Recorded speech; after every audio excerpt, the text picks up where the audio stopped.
창세기 21장 1절에서 7절 제가 한 구절 읽고 여러분들이 한 구절 읽고 교독하시겠습니다. 여호와께서 말씀하신 대로 사라를 돌보셨고 여호와께서 말씀하신 대로 사라에게 행하셨으므로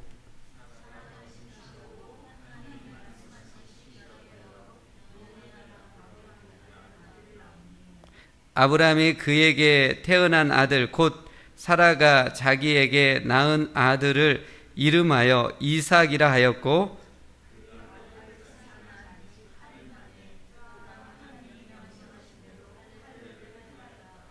아브라함이 그의 아들 이삭이 그에게 태어날 때에 100세라.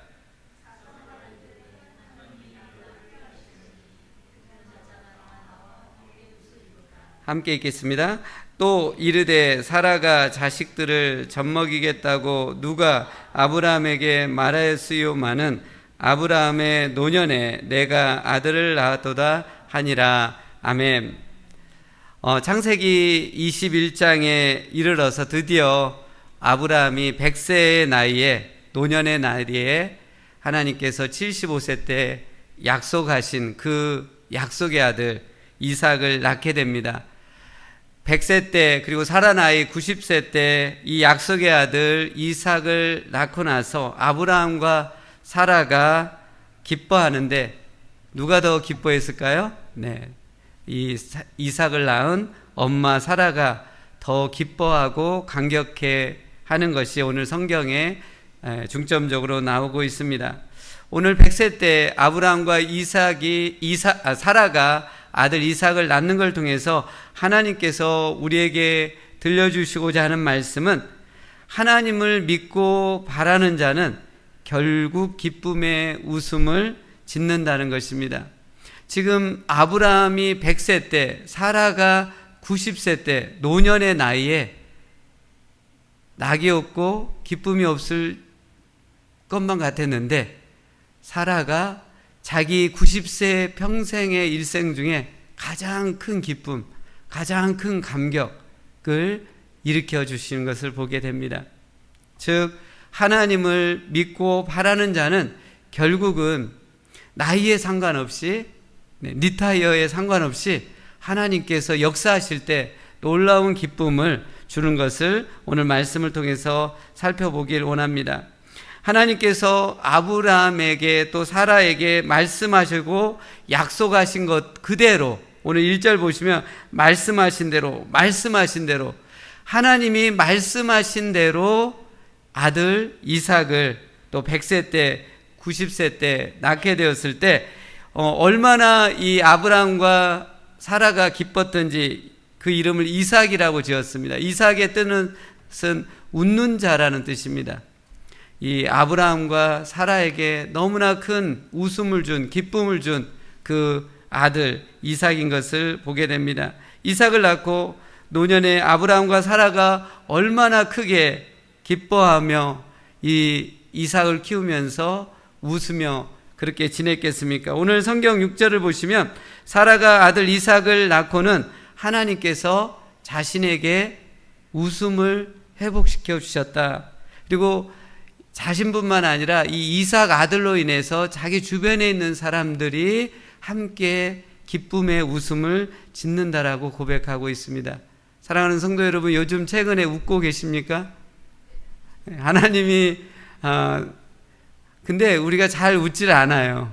왜냐하면 겉으로는 웃어도 속에 막혀 있는 게 있고 또 해결되지 않는 게 있고 상처가 있으면 이게 웃어지지가 않습니다. 근데 그것이 탁 터뜨려진 때가 언제냐면 하나님의 은혜를 받고 하나님의 역사를 경험할 때 그것이 터지면서 신앙생활에 놀라운 기쁨과 감격의 웃음이 나오게 됩니다. 7절 말씀 보시면 사라가 지금 너무나 흐뭇해하고 있어요. 늙은 노년의 그 남편 아브라함에게 자기가 아들을 낳아 주었다 하면서 스스로 내가 대단한 일을 했구나 기뻐하면서 이렇게 감격해하며 웃고 있는 것을 볼 수 있습니다.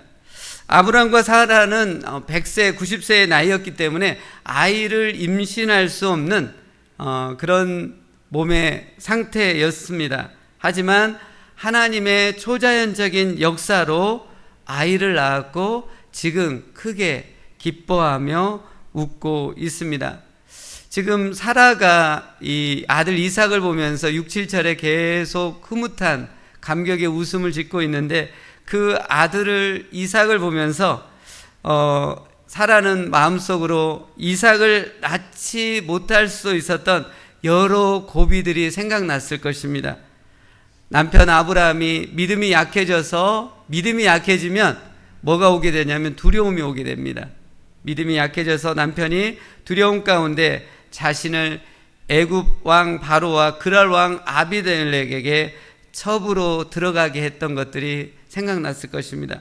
또 사라 자신이 믿음이 약해져서 인내하지 못하고 애굽 여종 하갈을 아브라함에게 첩으로 들어가게 해서 그 후손을 이어가려고 했던 그런 것들이 스쳐갔을 것입니다. 하지만 하나님께서는요, 이 아브라함과 사라의 그 믿음 없음을 꾸짖지 않으세요. 그리고 다시 회개하고 믿음을 회복시킬 수 있도록 이끌어줘서 결국은 지금 오늘 21장에 와서 이 100세 때, 90세 때 아들 이삭을 낳고 기뻐하고 감사하며 지금 흐뭇한 웃음을 짓고 있는 것을 보게 됩니다. 창세기를 통해서 이 아브라함과 사라의 인생을 이렇게 조명해 보면 하나님의 놀라운 은혜로 아브라함과 사라가 아브라함 믿음의 사람이 될 수 있었다라고 그렇게 말씀을 하고 있습니다. 아브라함과 사라는 원래 믿음이 없고 잘못도 많이 하고 흠도 많고 했지만 하나님의 놀라운 은혜가 이 아브라함과 사라를 믿음의 사람으로 일으켜서 세워나가는다라고 창세기에 우리는 그동안 쭉 살펴볼 수 있습니다. 하지만 이 아브라함과 사라의 신앙에 대해서 말씀하고 있는 이 로마서 4장을 보면요, 하나님의 은혜보다는 아브라함과 사라의 믿음이 대단한 믿음이라고 부각을 시키고 있습니다. 아브라함과 사라는 자신들의 몸으로 더 이상 아이를 낳을 수 없는 그 상황이었지만 바랄 수 없는 중에 부활과 창조의 하나님을 믿고 바람으로 인해서 더 믿음에 굳건해져서 결국 100세 때에 아들을 낳았다고 합니다. 즉 로마서 4장에서는 아브라함과 믿음이 정말 믿음의 조상다운, 믿음의 거인다운 믿음을 부각시키고 있는 것을 볼 수 있습니다. 그럼 아브라함에 대한 창세기의 그 조명과 로마서의 설명이 서로 충돌되는 것일까요? 그렇지 않죠. 서로 충돌되는 것이 아니라 서로 지금 보완해주고 있습니다. 아브라함과 사라는 우리와 똑같이 연약하고 완고해서 믿음이 없는 상태에서 시작했죠. 그리고 잘못도 크게 지었습니다. 하지만 그들은 그런 상황 가운데서도 하나님의 크신 은혜를 바라보며 낙심하고 포기하지 않았습니다. 결국 새롭게 믿음을 회복해서 나가는 것을 볼 수 있습니다. 하나님의 은혜와 또 이 믿음을 통해서 믿음의 거장이 된 아브라함을 보면서 우리의 믿음이 건강하게 성장하려면 두 가지가 필요하다는 거죠. 하나님의 은혜를 받아야 돼요. 그리고 우리의 믿음의 결단이 균형 있게 작동을 할 때 믿음의 거인으로 성장하는 것을 볼 수 있습니다. 우리는 어떤 상황에서도요, 하나님의 은혜를 바라봐야만 합니다. 그때 우리 영혼의 회복이 일어납니다. 그리고 하나님의 은혜와 감동을 받았으면 우리가 이제 뭘 해야 할까요? 믿음의 고백, 믿음의 선포, 믿음의 결단을 올려드려야만 합니다. 하나님의 은혜와 우리의 믿음의 결단이 이 독수리의 두 날개처럼 함께 작동을 할 때 우리의 신앙이 그때 놀라운 비상이 일어나는 것을 볼 수 있습니다. 사랑하는 성도 여러분, 요즘 여러분은 하나님의 은혜를 받고 있습니까? 하나님의 한량없는 사랑과 자비를 받고 있습니까? 하나님의 은혜는 우리의 생각과 행동을 초월하여서 주어집니다. 우리가 어떤 잘못, 악행을 행했다고 하더라도 하나님의 은혜를 바라고 구하면 하나님은 우리 온전한 인간과 다르게 파격적인 은혜를 내려주십니다. 어떤 죄를 지었다 할지라도, 어떤 잘못을 했다 할지라도 그 자리에서 하나님의 은혜를 구하는 순간 하나님은 우리 인간의 생각과 다르게 파격적인 은혜를 베풀어 주시는 것을 보게 됩니다. 제가 달레스에서 파트로 사역을 할 때 달라스에 섬겼던 교회가 한 1000명 정도 되는 큰 교회죠. 근데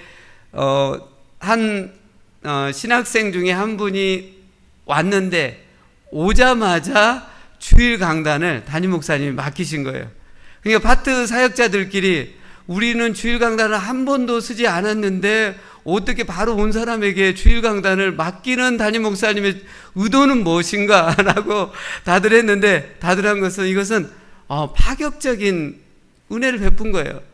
이 강단에 이 설교의 권한이 담임 목사님에게 있으니까 그냥 파격적으로 그분에게 준 거예요. 그리고 너무나 설교도 잘 한 것을 보게 됩니다. 하나님의 은혜는 파격적입니다. 어떤 잘못을 하더라도, 어떤 죄를 지었다 하더라도 하나님의 앞에 나와 은혜를 구한다면 그때 터닝포인트가 일어납니다. 새로운 비상이 일어나는 것입니다. 그러니까 너무나 우리가 과거에 잘못했던 것 가지고 너무나 집착해 있으면 신앙의 비상이 일어날 수가 없습니다. 우리는 파격적인 은혜를 주신 하나님 앞에 어떤 상황에서도 하나님의 은혜 보좌 앞에 담대히 나가야만 합니다. 그때 하나님의 놀라운 은혜와 긍휼이 주어지게 됩니다. 우리가 하나님의 은혜 보좌 앞에, 파격적인 은혜를 주신 하나님 앞에 담대히 나가면 우리 영혼이 다시 한번 믿음이 살아나고 회복될 텐데, 우리가 하나님의 은혜 보좌 앞에 담대하게 못 나가게 하는 것이 있어요. 그건 막고 있는 게 있습니다. 그건 뭐냐면 우리 안에 있는 심각한 정죄의식입니다. 우리 안에 너무나 정죄의식이 있어요. 정죄의식을 갖고 있는 사람은 자신과 다른 사람이 실수하고 잘못한 것을 용납을 못합니다. 비난하고 정죄합니다. 처음엔 작게 비난하고 정죄했지만 이것이 걷잡을 수 없는 이 증폭이 일어나게 됩니다. 비난과 정죄가 계속 증폭되면 우리 안에 있는 하나님의 은혜가 메마르게 돼서 하나님의 성령을 역사 못하게 막게 됩니다. 복음서에 보면 가룟 유다가 나옵니다. 가룟 유다는 당시 노예 한 명의 몸값인 은 30에 예수님을 유대 대제사장과 장로들에게 팔아 넘깁니다. 예수님을 배신하고 팔았으니 얼마나 큰 잘못입니까? 그런데 이 가룟 유다의 잘못은 3번 예수님을 부인하고 저주한 베드로하고 크게 차이 나지 않습니다. 별반 차이가 나지 않습니다. 하지만 가룟 유다는 예수님을 팔고 나서 자신이 잘못한 걸 깨닫습니다. 그리고 크게 후회합니다. 그리고 은 30도 돌려줍니다. 근데 비관을 해요. 그리고 스스로를 너무 정죄해버립니다. 결국은 그 끝은 자살로 끝을 맺게 됩니다. 가룟 유다는 그 마음에 자기 자신을 향한 처참한 비난과 정죄의식으로 꽉 차 있다 보니까 바다보다 깊고 하늘보다 넓은 끝이 없는 무한한 하나님의 은혜를 바라보지 못하고 결국 생을 자살로 끝을 내는 것을 보게 됩니다. 하지만 베드로는 예수님께서 붙잡히던 그 새벽에 닭이 울 때 3번 부인을 합니다. 전승에 의하면 베드로는 예수님을 부인하고 나서 이후에 새벽에 닭 소리가 날 때마다 마음이 괴로워서 통곡을 했다라고 합니다. 베드로는 자신이 예수님을 저주하고 부인한 것이 크게 잘못된 것임을 알았습니다. 깨달았습니다. 하지만 베드로는 하나님은 자신의 이런 잘못과 죄악을 충분히 용서해 줄 수 있는 분, 큰 은혜를 내려주실 수 있는 분이라는 것을 믿고 하나님 앞에 나가 회개하면서 하나님의 은혜와 긍휼을 구하면서 다시 한번 그 안에 새로운 믿음을, 신앙을 회복하는 것을 보게 됩니다. 그리고 사도행전 1장 2절 보시면 하나님께서 신약시대 최초의 교회를 어디에서 세우냐면 베드로의 오순절날 설교를 듣고 3,000명이 회개하면서 최초의 교회가 베드로의 선포된 말씀 가운데 세워지는 그 믿음의 영웅으로 이 베드로를 일으키는 것을 볼 수 있습니다. 사랑하는 성도 여러분, 우리가 이런저런 부족하고 잘못한 것을 우리 스스로를 보게 되면 거룩하신 하나님 앞에 나오는 것이 주저하게 됩니다. 하지만 하나님의 은혜는요, 파격적인 그 끝이 없는 은혜는 온 인류의 잘못과 죄악을 모두 합해도 다 용서하고도 남는 그런 은혜, 그런 용서가 부족함 없이 주어진다는 것을 우리가 깨달았으면 좋겠습니다. 나 한 사람의 죄악과 잘못은 아무것도 아니에요. 온 인류 역사 모든 사람의 죄악을 다 모아도 하나님의 은혜는, 하나님의 용서는 그 모든 것들을 용서하실 수 있는 한량없는 은혜를 베푸시고 용서를 베푸시는 그 하나님이신 것들을 깨닫고, 우리 부족하고 잘못한 것이 있죠. 마음이 아프죠. 그렇다고 그것 때문에 하나님의 은혜를 바라보고 구하는데 주저하거나 머뭇거리지 마시고 은혜 보좌 앞에 그럴수록 더 담대히 나갈 때 하나님의 파격적인 놀라운 은혜가 우리에게 주어진다는 것입니다. 그러기에 우리는 이런저런 부족하고 잘못한 것으로 인해서 하나님 앞에 나가는 것을 주저하지 마시고 현재 있는 모습 그대로 담대하게 하나님 앞에 나갈 수 있기 바랍니다. 내가 조금 더 거룩해지고 성숙해진 다음에 하나님 앞에 나오려고 하지 마시고 지금 있는 모습 그대로 하나님 앞에 나오셔서 하나님의 은혜와 긍휼을 구하시면 하나님께서 놀라운 은혜, 파격적인 은혜를 여러분에게 주시심으로 인해서 새로운 신앙의 회복이 일어날 줄로 믿습니다. 이제 하나님의 은혜와 감동을 받았다고 한다면 하나님을 향한 우리의 믿음이 살아서 역사하는 믿음이 될 수 있도록 우리는 믿음의 고백, 믿음의 결단, 믿음의 선포를 해야 합니다. 아브라함은 하나님의 은혜를 받는 것으로만 끝나는 것이 아니었어요. 로마서 4장을 보면 아브라함은 하나님을 향한 믿음의 고백, 믿음의 선포, 믿음의 결단을 드린 것을 볼 수 있습니다. 아브라함은 바랄 수 없는 중에 100세의 나이에 부활과 창조의 하나님을 믿음으로 인정하고 선포하고 결단하고 나갔을 때 그 나이에 불가능한 일들이 이 아브라함하고 이삭에게 일어나는 것을 보게 됩니다. 하나님이 우리 가운데 기적의 역사를 행하실 때 보는 거 뭐냐면 우리 안에 있는 믿음이 살아있는지, 믿음의 고백, 믿음의 선포, 믿음의 결단을 하고 있는 것을 주목하신다라는 것입니다. 사랑하는 성도 여러분, 여러분의 삶 가운데 하나님의 기적의 역사가 일어나길 바라는 것이 있을 것입니다. 하나님의 기적의 역사가 여러분 삶 가운데 없어도 된다고 하는 사람은 없을 거예요. 우리 모두는 각자 가운데 하나님의 기적의 역사, 하나님의 문제 해결, 하나님의 회복의 역사가 가정이나 개인적으로 다 있을 것입니다. 그렇다고 한다면 부활과 창조의 하나님께서 그 문제를 해결해 달라고 믿음으로 선포하시고 믿음의 결단을 할 수 있기를 원합니다.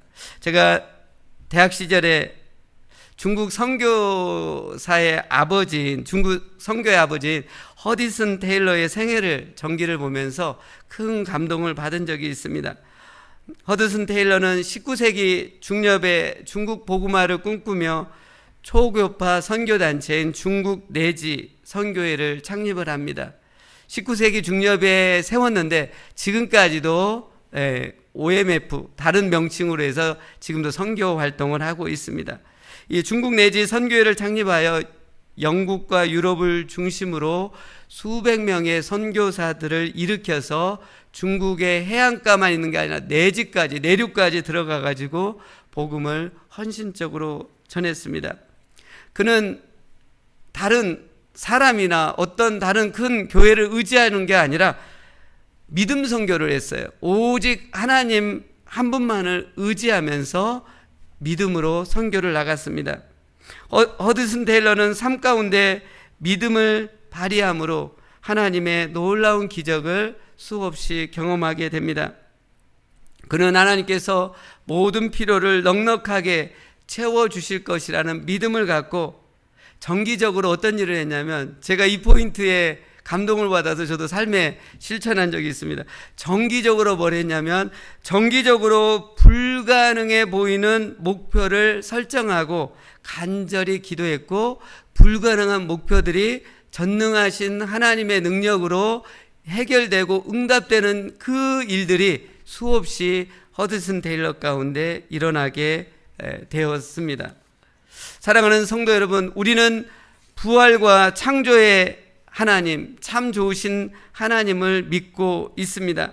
하나님을 향한 이 믿음을 붙잡고 믿음을 발휘할 때 우리는 불가능한 목표가 가능하게 되는 기적의 역사를 경험하게 될 것입니다. 우리의 삶 가운데 실제적으로 믿음을 발휘하기 위해서 정기적으로 분기별로도 괜찮고요, 또 한 달이라도 괜찮고 정기적으로 불가능해 보이는 목표를 정해 보십시오. 하나님 외에는 그 누구도 이것을 응답할 수 없는 그 목표, 그래서 간절히 그 목표를 놓고 기도할 수 있기를 원합니다.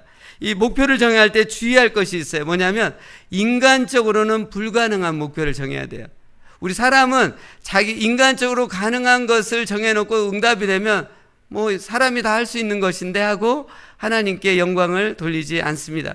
성경에도 하나님이 역사를 할 때 인간적으로 불가능한 것들을 하기 위해서 기도원을 보더라도 300명의 용사들만을 뽑아서 하나님만이 하실 수 있는 일들을 행하게 하는 것을 볼 수 있습니다.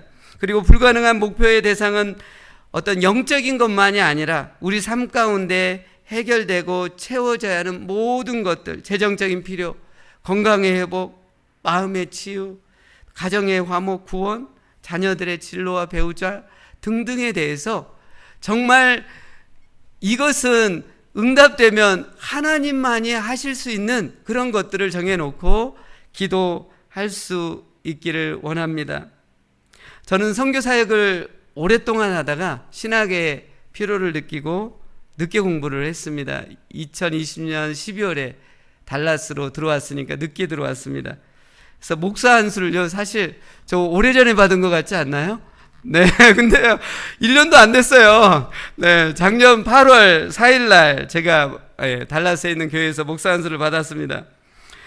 목사 안수를 받고 예비된 담임 목회 자리가 나오기를 기도했는데, 제가 하나님 앞에 기도하면서 어떤 고백을 하냐면, 작년 8월에 목사 안수 받고 나서 저는 12월 안에 이 교회를 떠날 것이라고, 그리고 예비된 하나님이 마련해 두신 그 목회지를 향해서 제가 갈 것입니다 라고 종종 믿음의 선포를 사역자들에게 이렇게 했습니다.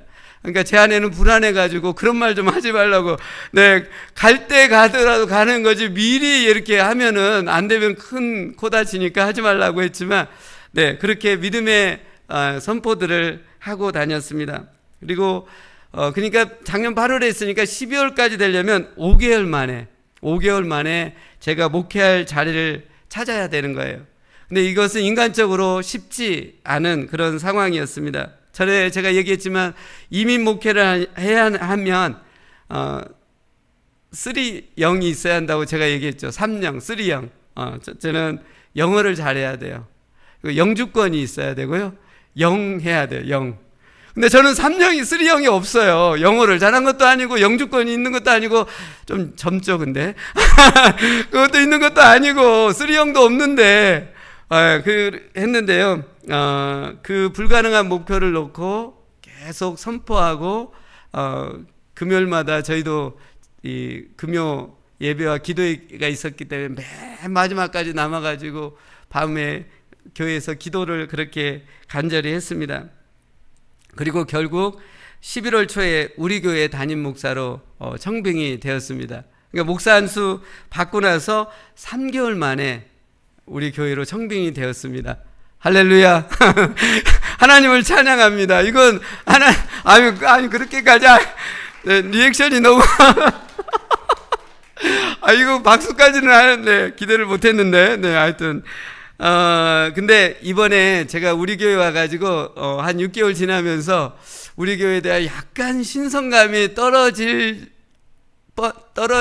쯤에 지난 미주리주 침례 한인교회 지방회를 했잖아요. 1박 2일로 우리 교회에서 했는데 미주리주에 6개 한인교회 침례교회 6개 한인교회가 있는데 와서 목회하는 것들을 쭉 들어보니까 어떤 교회는 한인이 50명인 그 마을에 50명밖에 없는데 그곳에서 목회를 하고 있는 분. 그래서 작년에도 인원도 적고 여러 가지 어려웠는데 올해는 더 좀 인원이 더 떨어지고 어려움이 있는, 또 어떤 교회는 60이면은 젊은 축에 속하는 그런 65세, 72세 분들이 주를 이루는 그런 교회. 그래서 참 애찬하기도 점심 식사하기도 어려워가지고 격주로 이렇게 하는 그런 교회도 있었고 등등이 어려운 상황 가운데 있는데 저는 그래서 가만히 있었어요.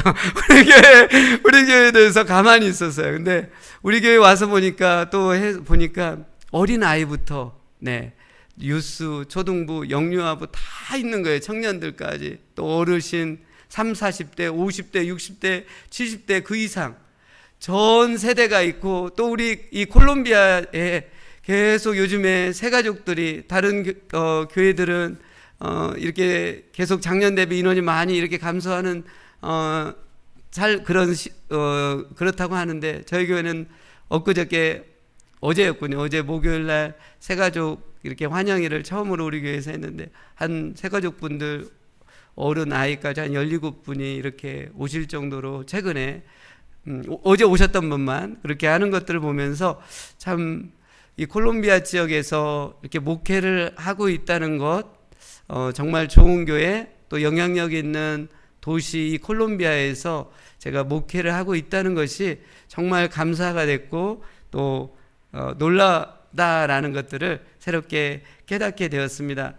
이렇게 좋고 영향력 있는 교회에 하나님께서 이렇게 3개월 만에 올 수 있게 하신 것은 어떤 인간적인 힘이 아니라 하나님께서 저의 믿음을 보시고 또 하나님께서 인도하시는 것들을 볼 수 있습니다. 저는 오늘 설교를 준비하면서 우리 교회를 향한 불가능해 보이는 목표를 다시 세우고 간절히 기도하려고 합니다. 우리 교회가 지금 이 상태로 머무르지 않고 다시 한번 새롭게 계속해서 하나님의 말씀을 따라서 변화되어져 나가는 교회로 꿈꾸고 불가능해 보이는 것을 향해 기도할 때 하나님께서 그런 응답들을 줄 것을 확신합니다.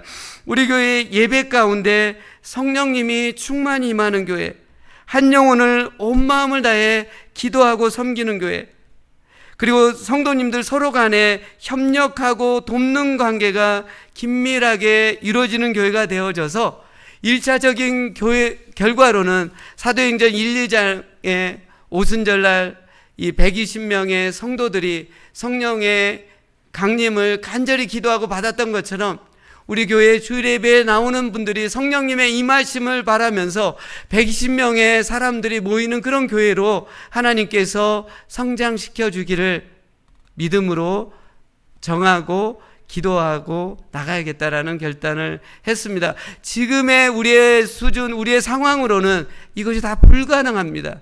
이루어질 수 없는 일입니다. 하지만 하나님께서 믿음을 갖고 행할 때 하나님의 역사가 일어나는 것이고요. 살아있다라는 것, 믿음이 있다라는 것은요, 정체하에 있다는 것은 죽은 거예요. 살아있다는 것, 믿음이 있다는 것은 열매를 계속해서 맺어가는 거고 성장해 가는 것이고, 우리 교회가 더 성장하면 또 개척을 할 수도 있지 않겠습니까? 그 수준까지 가면 너무 좋겠어요.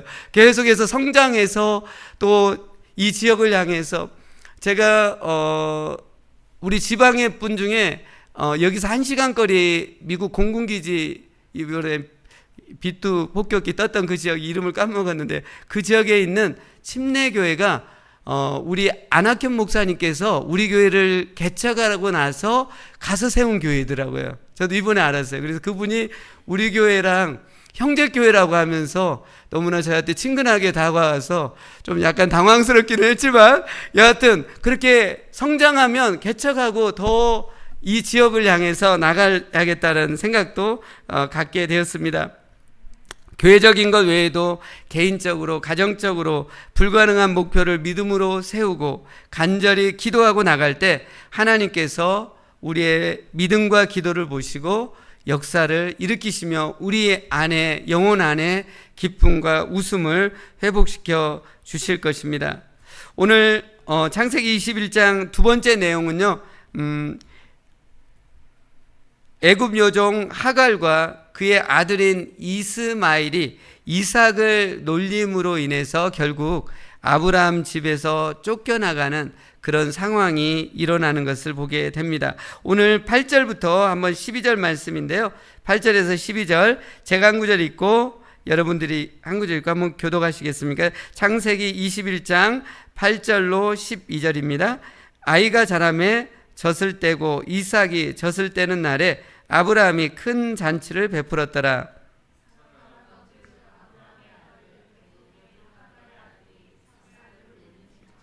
그가 아브라함에게 이르되 이 여종과 그 아들을 내쫓으라. 이 종의 아들은 내 아들 이삭과 함께 기업을 얻지 못하리라 하므로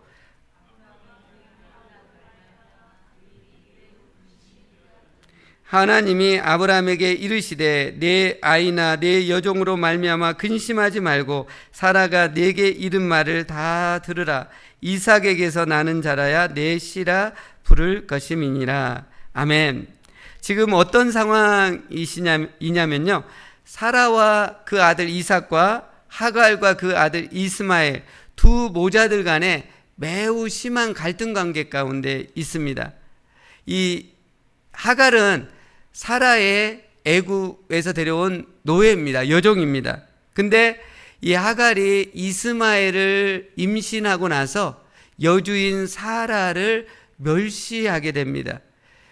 애굽 여종 노예가 임신했다고 여주인을 멸시하니까 사라가 얼마나 화가 났겠습니까? 그래서 학대를 하고 결국 하갈이 그 아브라함 집에서 도망쳐 나갑니다. 근데 하나님의 천사가 이 하갈을 만나주고 설득해서 아브라함 집으로 가게 해서 아브라함 집에서 이스마엘을 낳고 이제 한 17년 정도 아브라함 집에서 생활하고 있습니다. 이제 시간이 17년 정도 지났습니다. 근데 21장 오늘 성경을 보시면 이스마엘하고 이삭하고 14년 차이고 이삭이 젖을 뗐다고 하니까 3세라고 하면 그 기간을 17세로 잡을 수 있습니다. 21장 오늘 성경을 보시면 하갈과 그 아들인 이스마엘, 한 17세 되는 이스마엘이 갓 젖을 뗀 이삭을 놀리는 것을 이 사라가 보게 됩니다. 사라가 이것을 보고는 그 여종인 하갈과 이스마엘을 내쫓기로 결심을 합니다. 얼마나 화가 났겠습니까?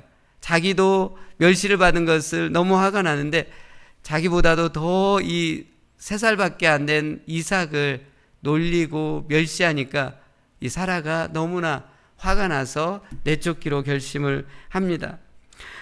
근데 오늘 성경을 보시면 사라는 자기의 화난 감정 때문에 하갈과 그 아들 이스마엘을 내쫓고 있는 것이 아님을 볼 수 있어요. 10절 말씀을 보시면 사라는 하갈과 이스마엘을 내쫓는 명분을 자기의 환한 감정에 두지 않았습니다. 하나님께서 아브라함에게 언약을 맺으실 때 가나안 땅을 그 약속의 자녀에게 주신다라는 그 언약을 사라는 믿었기 때문에 이스마엘은 약속의 아들이 아니기에 유산을 받을 수 없어도 보내는 것이 맞다라고 해서 아브라함에게 그렇게 요구를 했습니다. 사라가 이렇게 아브라함에게 제안을 하자 아브라함은 매우 기분이 나빴다라고 성경은 말씀하고 있습니다. 왜냐하면 아브라함에게 있어서 이스마엘도 자신의 아들이었기 때문에 그렇습니다. 그 아들을 내쫓는 것, 광야로 보내는 것으로는 이 아브라함에게 있어서는 용납이 안 되는 것이었습니다. 그래서 아브라함과 사라 사이에 이 중요한 결정 앞에서 팽팽하게 대립되는 상황이었습니다. 근데 하나님께서 아브라함에게 말씀을 해주고 있습니다. 어떤 말씀을 해주고 있냐면 이삭이 너의 약속의 씨니까 사라가 말한 대로 하갈과 이스마엘을 내보내라는 것입니다. 근데 이 아브라함이 이 하나님의 말씀을 듣고 바로 다음날 아침 일찍 하갈과 이스마엘을 먹을 것과 물을 주고는 광야로 내보냅니다. 아브라함은 이스마엘의 아버지로 그를 내보내는 것이 매우 심적으로 괴로웠을 것입니다. 하지만 아브라함은 믿음의 조상답게 인간적인 육신의 생각과 그 정에 치우치지 않고 그것을 끊어내버립니다. 그리고 하나님의 언약의 그 말씀을 따라서 순종하고 다음날 아침 하갈과 이스마엘을 내보내게 됩니다. 사랑하는 성도 여러분, 여기서 우리가 중요한 것을 배울 것이 있습니다. 우리가 인간적인 생각과 정을 끊지 못할 때 우리는 더 이상 하나님을 향해 비상하는 신앙을 갖지 못할 뿐만 아니라 오히려 추락할 수도 있다라는 것입니다. 그렇기 때문에 우리는 인간적인 생각과 정에 머무르지 말고 하나님의 뜻이고 하나님의 말씀이면 그 뜻대로 냉정하더라도 나가야 하는 것을 볼 수 있습니다. 제가 대학교 때 교회 청년부에서 있을 때 우리 청년부가 그때 서울 한국 대전 침신대 형이나 누나들이 많고 막 해서 굉장히 청년부가 뜨겁고 성경 공부도 잘 되어 있었어요. 근데 청년들도 많았고요. 근데 저는 대학교 1학년 때 막내였는데 제가 봤을 때 우리 청년부 중에 가장 착하고 가장 믿음이 좋은 누나 한 분이 있었어요. 4학년 누나였는데 그분은 신학교를 다녔었는데 모든 사람이 믿음이 식어도 이 누나만큼은 믿음이 식지 않을 것 같은 정도의 아주 신실한 분이었어요. 가장 먼저 교회에 왔고 성실하게 섬기고 봉사를 했습니다. 그렇게 했는데 어느 주간 한 2, 3주간을 이 누나가 교회를 안 나오는 거예요. 그리고 목사님이 전화를 해도 청년부 목사님 전화를 해도 받지를 않고 그래서 한 3, 4주 지나서는 청년부에서 이 목사님하고 몇 명 저도 포함해서 이 누나 집을 찾아갔습니다. 동인천에 있는 집이었는데요. 그래서 동인천에 있는 집까지 갔는데 그 누나가 전에 얘기하기를 본인 아버지가 이 동인천 쪽에서 통일교 지부장이라는 말을 했어요. 그래서 가서 보니까 정말 지붕에 이 통일교 깃발이 이렇게 있는 것을 보았어요. 누나가 전에 그런 기도 제목을 냈었어요. 아버지하고 신앙적인 충돌이 계속 있는데 잘 이기게 해달라는 부탁을 한 적이 여러 번 있었습니다. 그래서 대문 앞에서 배를 누르니까 이제 누나가 나왔는데 이 누나가 몇 개월 전에 봤던 누나하고는 정반대의 모습이었어요. 그렇게 따뜻하고 또 밝은 누나였는데 너무나 얼굴이 굳어 있고 우리에게 아주 냉대하고 눈빛을 봤는데 정말 귀신이 들어간 것과 같은 아주 싸늘한 그런 눈빛을 누나가 우리에게 줘서 더 이상 어떤 말을 할 수가 없었습니다. 그 누나는 착한 성품을 갖고 있었기 때문에 선한 마음으로서 이 딸로서 아버지를 섬기고 돌보았을 것입니다. 하지만 아버지의 요구와 하나님 말씀 간에 여러 차례 충돌들이 있었을 것입니다. 그 과정에서 그 누나가 하나님 말씀보다는 아버지를 위하는 인간적인 생각과 정을 따라가는 것들을 허용을 했을 것입니다. 결국 그러다가 통일교에 빠지는 것을 볼 수 있습니다. 사랑하는 성도 여러분, 우리가 하나님보다는 사람의 기분을 맞추다가 인간적인 생각과 정을 따라가다가 믿음을 잃어버린 경우가 우리 주변에 의외로 많다는 것을 보게 됩니다. 우리가 연약한 존재이기 때문에 인간적인 생각과 정을 끊어내는 것이 쉽지 않고 마음이 괴롭겠지만 가장 선하신 하나님을 굳게 믿고 하나님의 말씀과 그 뜻을 붙잡고 순종할 때 믿음의 승리의 역사를 일으키게 된 것을 볼 수 있습니다. 신약성경 갈라디아서 4장에 보면 오늘 이 내용을 다시 이렇게 설명하는 부분이 나옵니다. 사라와 이삭, 하갈과 이스마엘을 비유로 들어서 이 사라와 이삭은 복음으로 이렇게 설명을 하고 있고 하갈과 이스마엘은 율법으로 설명을 하고 있습니다. 그러니까 사라와 이삭은 복음이고 또 자유하는 사람, 믿음의 약속으로 갈라디아 4장에 표현이 되고 있고요. 하갈과 이스마엘은 율법이고 억압하는 자이고 혈통을 따라간다라고 표현되어 있습니다. 갈라디아서 4장에 율법과 억압과 혈통적인 것이 살아 없어질 때 우리 안에 복음의 능력, 자유함, 믿음의 약속이 충만하게 들어올 것을 말씀해 주고 있습니다. 사라와 하갈은 같이 있으면 안 됩니다. 율법과 은혜가 함께 갈 수 없습니다. 하갈은 사라가 떼내어야 합니다. 마찬가지로 우리 신앙생활 가운데서도 은혜로 복음으로 또 자유함 가운데 나가기 위해서는 우리 안에 율법적인 것, 우리 안에 억압적인 것, 정죄하는 것들이 떼어져 나갈 때 우리 안에 신앙의 새로운 회복이 일어난다는 것을 깨달을 수 있기를 원합니다. 오늘 이 밤에 여러분 가운데 율법적인 것, 또 억압하는 신앙, 또 비판하고 정죄하는 것들이 있다고 한다면 이런 것들을 십자가 앞에 못 박는 시간이 될 수 있기를 원합니다. 그동안 내 인생 가운데 우리가 얼마나 잘 살아보려고 열심히 달려오셨습니까? 그 과정 속에서 우리가 자칫 하나님보다 앞서 나갈 때 우리 안에 기쁨과 자유와 평안함이 사라지게 될 것입니다. 그것은 하갈과 이스마엘과 같은 율법적인 신앙 생활인 것입니다. 이제 우리에게 가장 큰 복을 주시기에 오신 하나님을 믿음으로 나의 왕, 나의 주로 맞이하시면서 사라와 이삭과 같은 은혜와 믿음과 복음의 삶이 여러분 가운데 임해서 하나님의 영광과 자유와 평안함이 넘치는 그런 신앙 생활이 될 수 있기를 간절히 바랍니다. 이 시간 함께 같이 기도하시길 원합니다.